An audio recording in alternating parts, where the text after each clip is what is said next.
Hi everybody, welcome to Bart's Tinker Time. I'm in a dilemma today. I need a flashlight, but I only have 3 pennies. So what can I do?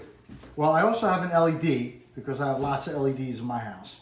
So what I'm going to do is I'm going to take a piece of cardboard and trace a penny on there, and I'm going to cut that out. As a matter of fact, I'm going to cut 3 of them. As you can see here, I have cut 3 of those discs, and I'm going to soak them in vinegar. Okay, then what I'm going to do is I'm going to stack them. I'm going to take a zinc washer that I have plenty of these as well. I'll take the soaked piece of cardboard, all right, and I'm going to take a penny and I place that on top. And now I'm going to repeat that. A zinc washer on top of the penny. I'm going to take another one of these discs out and put that on top of the zinc washer. I'm going to put another penny on. And repeat that one more time.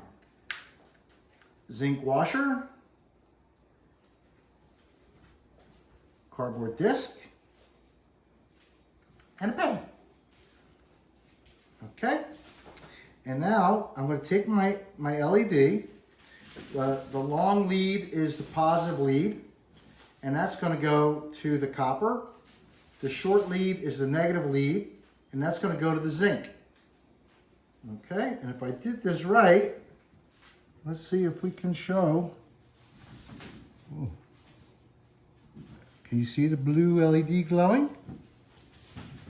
And there you have it. I made my own flashlight. So how long would something like this last? If you wrap this up in electrical tape and you let it sit, that'll burn for at least a year.